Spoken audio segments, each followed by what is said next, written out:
Hi again, everyone, and thanks for tuning back in for section 2 of chapter 2. And this time, instead of looking at adding and subtracting, we're going to be solving equations by multiplying and dividing. And that's our objective right there, to solve one-step equations using one variable with multiplication or division. So here's some warm-up problems. Give this video a pause, go through, use your calculator or however you like to solve these, come back, grab the answers, and see how you did.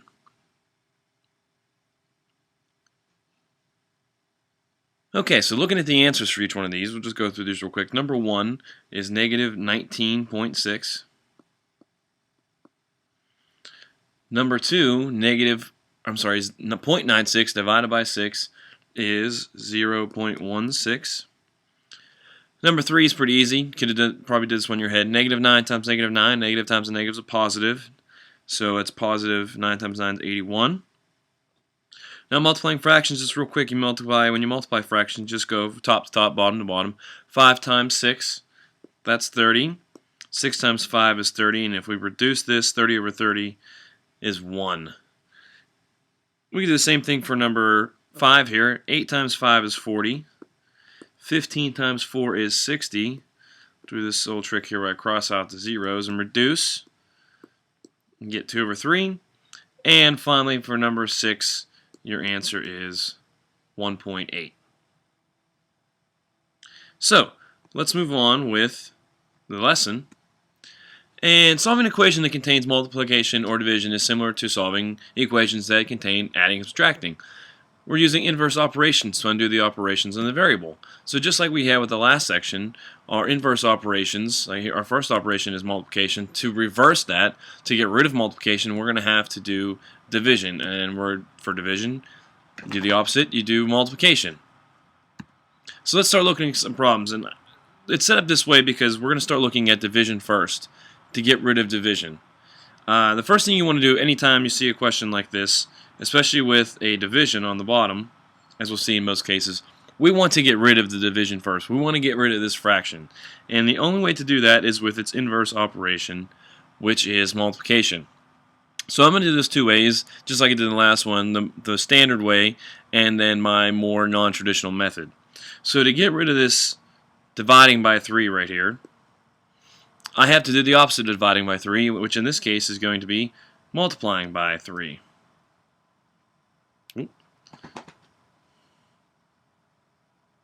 There we go. Multiplying by 3. Remember, when I do something like this on one side, I have to do it on the other side. So 3, and we're going to multiply right here. So these two, since they're inverse, just like the last section, they're going to cancel each other out. And we're going to be left with 3 times negative 8, which is negative 24. And then the only thing left over here is j. So let's just take a quick second here and check this.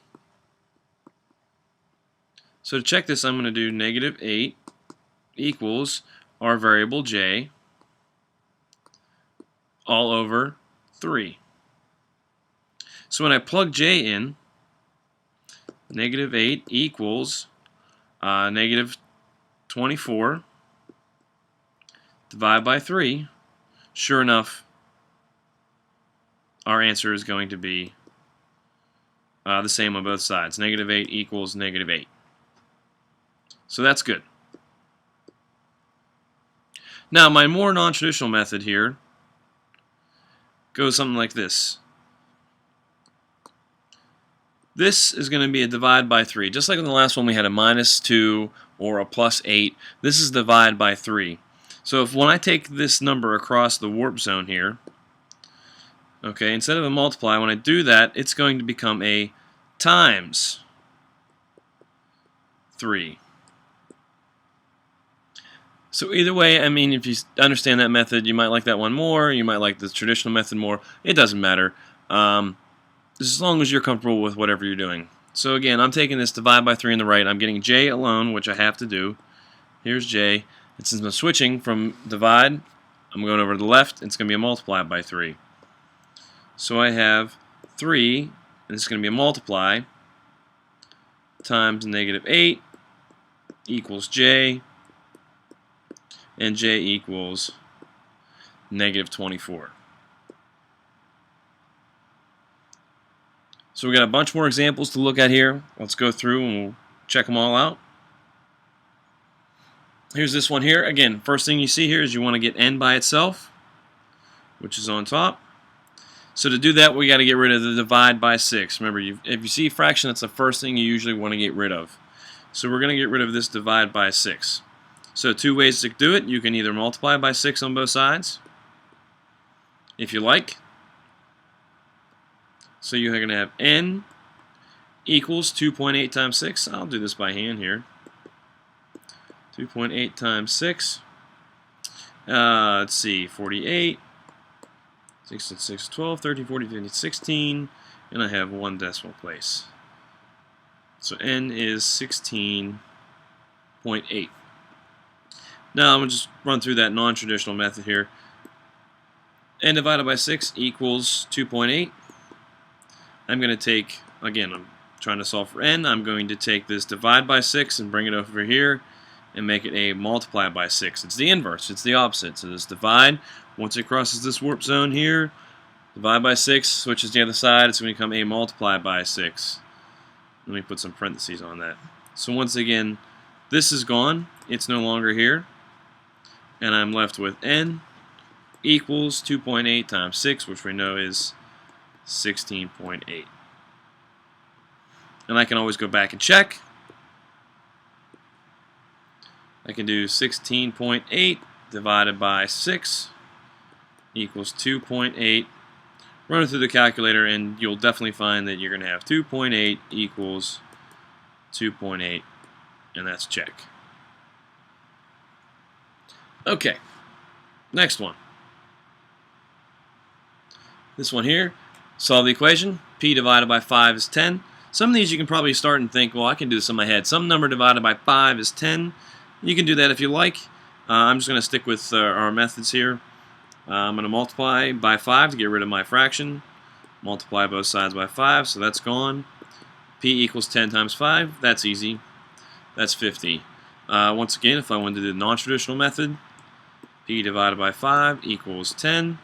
I'm going to take this divide by 5 over here and make it a multiply by 5, or however you like to write it. So P equals 50, and I'm not even going to bother with the check on that one. 50 divided by 5 is 10. Here's the next one here. Same process. We're just going to be doing a lot of the same right now. Here's this divide by 3.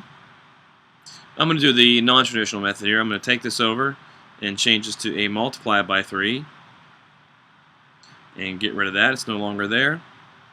So I have 3 times negative 13, or either way you want to write it. Maybe you want to write it like this. Negative 3, or 3 times negative 13 equals y. That means y is negative 39. Quick check. 13 equals, go right to it here, y is negative 39 all over 3, and that works. Check on that one. Okay, now so we're going up here from division, starting out with, and we're getting to multiplication. So in this instance here, we have our variable, which is y. And remember, we want y alone. So anything with the y, like you see here, this 9 has got to go. So what's happening here with this 9 is it's being multiplied into the y. So we have 9 times y. So to get rid of that, we have to divide. So both ways here I'll show you here. This is the conventional method here. To do this, we're going to divide by 9 on both sides, like this. And then when you do, this gets canceled out, and you're left with y. And then 108 divided by 9 is 12. Right there. Or for our non-traditional method, 9y equals 108. This is a multiply by 9. So when I take it over here, it's going to be a divide by 9. And you can write it like that if you like, with the divide symbol. I'm not a fan of that. I think that'll get confusing. So when I take it over here, I'm just going to draw a line, since I'm switching the multiplying to divide, and bring the 9 over here. So since I moved that, that's no longer there. I have y equals 12. I can always, of course, check that. And I'm going to do 9 times 12 equals 108, and sure enough it does. Big check. Let's do some more. Here we have negative 4.8 equals negative 6 divided by v. So what I'm going to do here is either way you like to write it, it's no big deal to me. I'm going to do both methods again. So what I'm going to do here is take this negative 6. I got to get rid of it because I need v all by itself. So I'm going to divide. And that get canceled out right there. So when I do, I'm going to have v left all by itself on the right side. And I'm going to take negative 4.8 and divide that by 6. And I'll get 0.8. Or if you'd like to write it more conventionally like I like to have it, v equals 0.8. Once again, the non-traditional method, negative 4.8 equals negative 6v. I need v alone, so I'm going to take this negative 6 and I'm going to move it over here and turn it into a divide by 6. Once I move it, it's gone. Just sticking with the inverse properties that we have here. So v is going to be left alone. So I have my warp zone here. Negative 4.8 divided by 6 is going to be 0.8. And once again to check, negative 4.8 equals negative 6 times 0.8. Plug that into your calculator to check real quick. And if you do, you'll come out with negative 4.8 equals negative 4.8. Just keep these on the same side and balanced. That's good. Next one. Again, this one might be one that you can just look at and figure out. 4 times something is 16. I'm still going to go through the methods though, just for practice. So I got to multiply by 4 here because I need c alone. So to get rid of that, I'm going to divide by the number in front of c, which is 4. 4 on both sides. Got to keep things the same. You're going to divide on one side, you're dividing on the other. 16 divided by 4 is 4, and I have c here. And if you like to rewrite it, c equals 4, that's okay too. Non-traditional method, 16 equals 4c. I need, again, c alone, so I'm going to change this and bring it over to my left side. Bring it over here and turn it into a divide by 4. So that's gone now since I moved it. C equals 4. I'm not going to bother to check with that one. That one's pretty simple. 4 times 4 is 16. Do this one here as well. We'll go with the non-traditional method first. So I have y that I need, so I'm going to take this 0.5 and I'm going to switch it. It was a multiply, now it's going to be a divide. I'm going to be left with y here, and that's going to be negative 10 divided by 0.5, which turns out to be negative 20. We'll do the traditional method here. 0.5y equals negative 10. So to get rid of this multiplication's happening right here, I'm going to divide 0.5, 0.5. Those cancel and go away, and I'm left with y equals negative 20. Same answer, either way you do it. Couple more here. 15k equals 75. So what I'm going to do here, I'll do the non-traditional method first. Again, I'm looking for k, so I need that alone. I'm going to take this this positive 15 and drag it over here. It was a multiply function, now it's going to be a divide, so that's why I put the fraction bar there.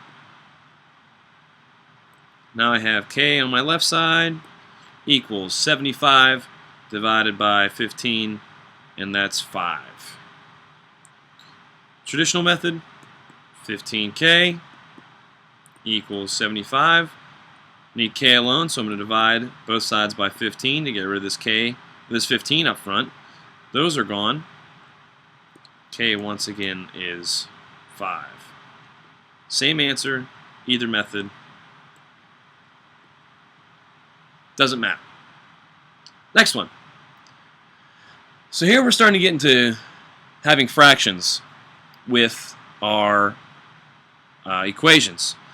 Again, just like we did before when we talked about why division comes first, in this case here, when you see a fraction in front of a variable, you want to get rid of the fraction, you want to get rid of the bottom part, which is here. You want to get rid of the numerator. Or, I'm sorry, you want to get rid of the denominator. So to do that, you can either do one of two methods, either by traditional or non-traditional methods here. This is divide by 6. That's what we're looking at here with this 6. That's divide by 6. So to get rid of that, we have to do its inverse. So we're going to multiply both sides by 6. Now when you do this, these go away. They inverse each other, so they're gone. But I'm still left with this 5 on the top. Now that 5 is going to kind of like slide down a bit and hang out here with the W. Now over here I have negative 20 times 6. Well, negative 20 times 6 is 120. Now I'm just back to one of those another one-step equations here. All I have to do now is get rid of this 5 because I want the W alone. So this 5 has got to go, so I'm going to take both sides and divide by 5. Now that's going to leave me with W here all alone because those are gone now. So I'm just going to take 120, negative 120, and divide it by 5. And I'm going to get negative 24. Now if you're a fan of the non-traditional method, 5 over 6W equals negative 20. I can still do that. I'm going to move this over. It was a divide by 6, but over here it's going to be a multiply by 6. That's why you see the parentheses. So I've moved this. It's not here anymore. The 5 is going to be able to slide down with a W. Now I'm just going to do negative 20 times 6, which we just saw was negative 120. And then I'm going to do the non-traditional method here. I want W, so I'm going to move this 5. It's a multiply 5. So over here it's going to be a divide by 5. So that leaves me with W equals negative 24.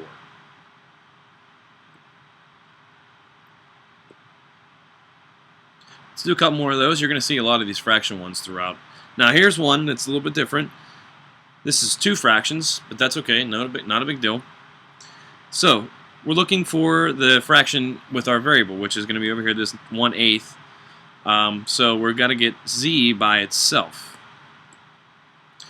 Step 1, always when you're looking at fractions, to get rid of the numerator. I'm sorry, I did it again. The denominator. You want to get rid of this 8 on the bottom here.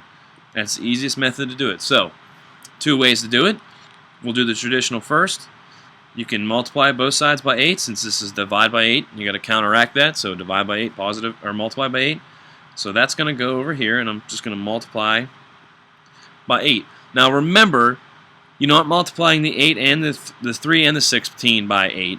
You're just multiplying the top number by 8, because our number theory tells us that this is 8 over 1. So when you multiply fractions, it's just going across the top here. So this is going to leave me with, on the right side here, a 1z, which is good. That kind of means that we're solved. 1z is just z. So I know I can do 8 times 3 is 24. And 1 times 16 is 16. And to make this a little nicer, I'm going to reduce. So I'm going to divide everything by 8. So 8 goes into 24 3 times. 8 goes into 16 twice. And that equals z. And if you like, you can rewrite it if you want to by flipping everything on the sides. That's okay. So z equals 3 over 2. If you're a fan of that non-traditional method, I can walk you through that real quick. 3 over 16 equals 1 over 8z. Now sometimes, you don't have to do this, it doesn't really matter. Sometimes people like to rewrite this and have the variable on the left. I'm a fan of that. It doesn't really matter on your preference. It doesn't make a difference to me, but it might make a difference to you, and then that's fine. You could do it that way. So again, I'm getting this divide by 8 over here. I got to get rid of it. So I'm going to take it to the other side here, change that divide by 8 into a multiply by 8 by using some parentheses here. Remember, parentheses mean multiplication. So once I move it, it's gone from the left side, and I'm left with 1z over here. And remember, this is an 8 over 1 since I'm working with fractions. So 3 times 8, 24. 16 times 1, 16. And I can reduce, just like I did in the last one. It's exactly the same, 3 over 2. And once again, we notice that we have identical answers, no matter which way you do it. Here's another one here. I'm going to do the non-traditional method first. So I see that I have a divide by 5. I have b here, which I want. I'm going to get that by itself. So all this has got to go. So I'm going to take this divide by 5, and I'm going to take it over to my left side here and change it into a multiply by 5. And I'm still working with fractions on both sides, so I'm going to kind of just make this a 5 or a 1 to help me out real quick. So I have 1b over here. Now I'm just going to multiply. I have 5 times, and I like to keep the negative with the 1. It's up to you. I do 5 times negative 1 here. That's negative 5. And then 1 times 4 on the bottom. And I can't reduce that any. That's as far as I can go. So I have 1b equals negative 5 over 4, or negative 5 over 4 equals 1b. It doesn't matter. And remember, you don't have to write this 1 if you don't want to. It's kind of understood to be there. So I'm going to rewrite it with my variable on the left. b equals negative 5 over 4. Or it doesn't matter where you put the negative. You can have it out here. You can even have it on the bottom if you like, as long as that negative's there somewhere. Real quick with the traditional method, negative 1, 4 equals 1/5 b. So I need, here's b, and I need to get rid of the fraction. Always start out by getting rid of the bottom number, so I'm going to multiply both sides by 5. Since I'm dividing by 5, so the inverse of that is going to be multiply by 5. Multiply by 5 over here. So that divide by 5 and the multiply by 5 cancel each other out. That's over 1. So I have 1b over here. It's going to kind of look the same here. 5 times negative 1 is negative 5. 1 times 4 is 4. And then, remember, I don't need this. So negative 5 over 4 equals b, or b equals negative 5 over 4. Doesn't matter, because you're going to get the same identical answer both ways you do it. Another one here with fractions. This one has the j on the top, but again, it doesn't matter. You're going to be doing the same thing. You're going to be finding j.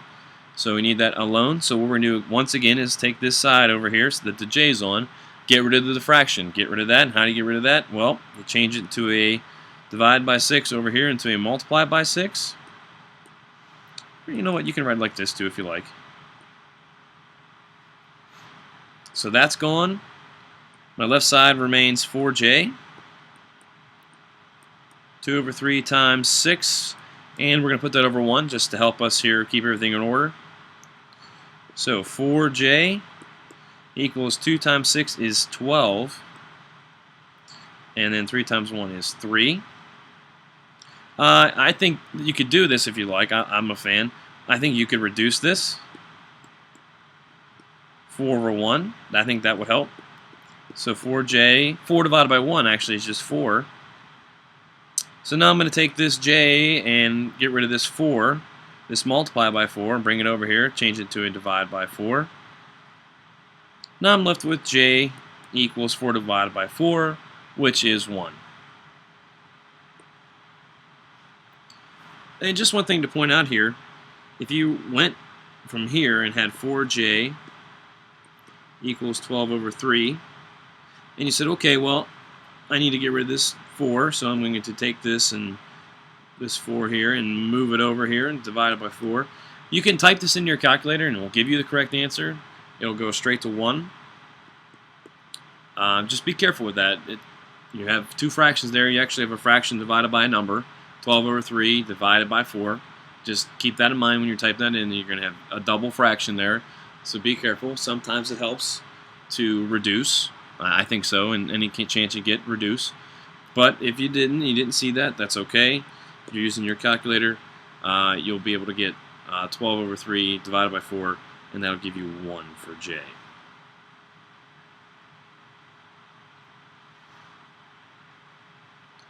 Another one here, just a quick one step. You have 1 over 6 times W equals 1 over 2.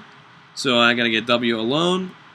So I'll get rid of this fraction by getting rid of this denominator first, divide by 6, take it over and make it a multiply by 6. So that's going to give me W equals 102 times 6. Clear that mark there, a couple marks. W equals, well, let's see, 102 divided by 6. 102 times 6, sorry, 102 times 6 is 612.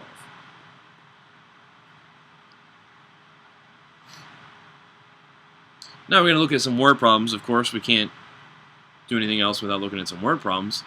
So this is Zero, I assume that's how you say that, puts 1/4 of his money he earns from mowing lawns into his college education fund. So this year he's added $285 to his college fund. Let's write and solve an equation on how much money Zero earned mowing lawns this year. So all the money he earns cutting grass, he's going to put 1/4 of that, 1/4 of his money, into his college education fund. So what we have here is 1/4 times the money, times his earnings, is going to equal the amount that he's going to put in his college fund. Well, a couple of things we know. 1/4 we can write like this, times his earnings, which we actually don't know in this scenario. We don't know his earnings, so we'll just leave that as E for earnings. We'll change this to equals, and this is going to be the amount of money that he puts in his college fund. And we have that in the word problem. It's located right here, $285 in his college education fund.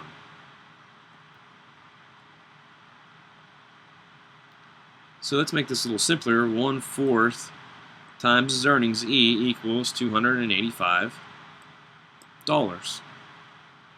So to find out how much money he's earned, let's do this the traditional method here. Let's multiply both sides by 4 because we have to get rid of that denominator. Gone. And that's gone.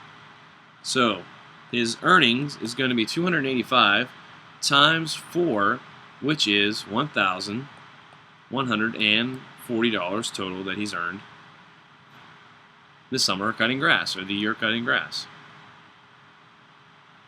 Another word problem here. This one's a little more in depth here. The distance in miles from the airport that a plane should begin descending divided by 3 equals the plane's height above the ground in thousands of feet. So a plane begins descending at 45 miles from the airport. Use the equation, we're going to write the equation, to find how high the plane was when the flight started to descend. So here's our word setup here. My distance, if I divide it by 3, is going to equal the height in thousands of feet. How high is a plane? So what do we know from our problem? Well, we know that the plane began to descend. Whoop, go back here. Plane began to descend 45 miles out. We know that right here. So that is the distance. We're going to take that and actually do what it says here. Divide that number by 3. Equals the height in thousands of feet. We don't know the height, so we're just going to leave this to be h. Okay, letter h. I'll get rid of the parentheses there. Equals h. Now this one we really don't have to worry about solving and moving things one side from the other. Really just looking at setting up the equation and solving. So I can here do 45 divided by 3. That's 15 equals h. Let's rewrite this. The height equals 15. Now remember, this is in thousands of feet. So this is 15,000 feet high. So here's my plane. I'm not the best artist here. Here's my plane, and here's the airport. This is where it's going to land. Down here at the end. So I'm 45 miles out. Start to descend, and my height has to be 15,000 feet in the air.